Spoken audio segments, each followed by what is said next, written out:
आज घर में नई बहू की चलती है। घर में किसको चलावा है?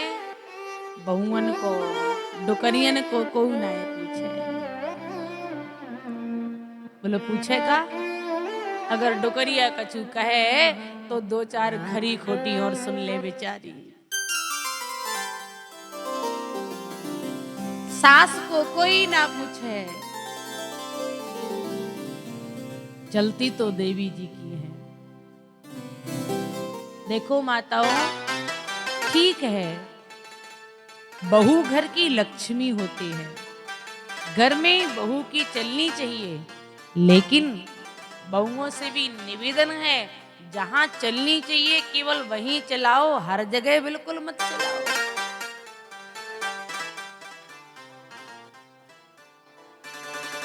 और महाराज, सासों से भी निवेदन है कि घर में बहू आ जाए, पर नमक में ताला नहीं लगाना, गुड़ में ताला नहीं लगाना, घी में ताला नहीं लगाना, नहीं तो लड़ाई होगी। बोलो होगी कि नहीं?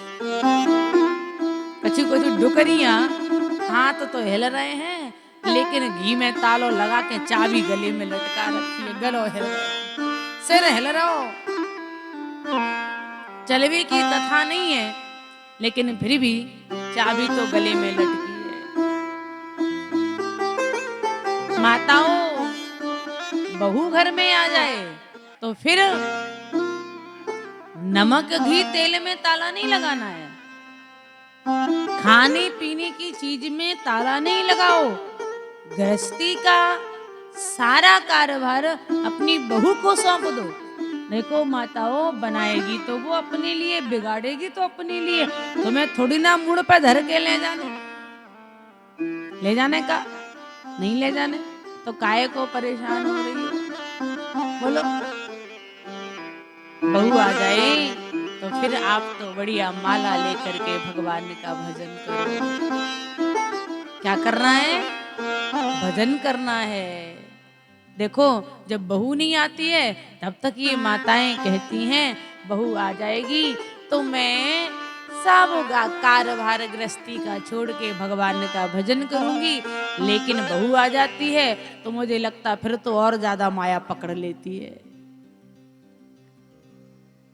बहू के बाद फिर सोचती हैं नाती और हो जाए, नाती हो जाए फिर भगवान को भजन करेंगे।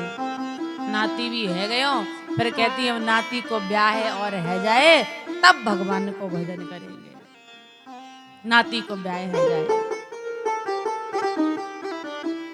नहीं नहीं माताओं, घर में बहू आ जाए आप तो बस माला लेकर के ठाकुर जी का भजन करो। एक गृहस्थी का कार्यभार सब बहू को संभाल दो, सब दे दो उसको, लेकिन अपनी प्रॉपर्टी मत देना।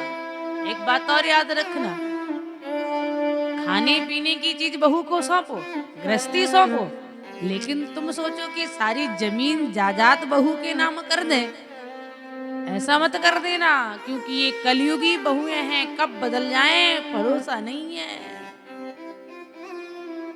ये कलयुगी बेटे हैं, कब बदल जाएं भरोसा नहीं है। बुढ़ापे के लिए कुछ ना कुछ जरूर रखना। उसी जमीन की लालच में पानी मिलेगा, नहीं तो कोई कौरा को भी ना पूछेगा बोलो राधे राधे। एक गिलास पानी को भी ना पूछेगा अगर तुमने सब पहले ही दे दी तो। इसलिए सावधान रहना। बहू बेटा कितनी भी अच्छे हो, लेकिन बुढ़ापे के पहले जमीन मत देना। मरोगे तो इसके बाद तो बेटा बेटी को ही मिलना है ना, जो भी होगा परिवार को ही मिलना है ना, तो क्यों परेशान हो? मरने से पहले ऐसे मत करना, क्योंकि मैं देख रही हूं आज ये कलयुग के संतानों को कैसे बदल रही हैं। माँ बाप को रोटी के टुकड़े के लिए तरसा रही हैं, माता पिता की सेवा नहीं करना चाहते हैं। और सेवा कब तक होती है? जब तक पिताजी कुछ काम करने लायक है तब तक सेवा होती है। पिताजी खूब मेहनत करते हैं, अभी पिताजी की पेंशन भी आ रही है तो खूब हलवा खिलाया जाएगा। पेंशन आ रही है ना अभी तो, तो खूब हलवा रबड़ी मालपुआ सब खिलाया जाएगा। और जब देखा कि अब पिताजी कछु काम के नहीं है, सोई ठुकराना शुरू कर देते हैं। अरे दिन भर पड़े रहते हो, कोई काम नाम नहीं है, जाओ तीर्थ यात्रा कर आओ, कहीं घूम आओ, घर में ही पड़े रहते हो, दिमाग खाते रहते हो। तो बेचारा बूढ़ा बाप, उसको बड़ा कष्ट होता है, बड़ा दर्द होता है, लेकिन वो लाचार हो गया है, बूढ़ा हो गया है ना, वो कर भी क्या सकता, कुछ नहीं कर सकता। अपने बच्चों की वो बातें सुनता है ना, तो उसकी आत्मा को दुख होता है, वो दुखी होता है। भले ही उसकी आंख से आंसू नहीं निकलते, लेकिन आत्मा से आंसू जरूर निकलते हैं कि मेरा पुत्र, मेरा बेटा मुझे ऐसा कह रहा है। इसके लिए मैंने कितनी साधना की थी, इस पुत्र को पाने के लिए कितने पत्थर पूजे थे मैंने, कितने पत्थर, कितनी मणियां पूजी थी, बेटा हो जाए, बेटा हो जाए, बहू आ जाए। लेकिन जब वही बहू जिसके लिए इतना तप त्याग किया, वही बहू ठुकराती है, तब कितना दर्द होता होगा, कितना कष्ट होता होगा।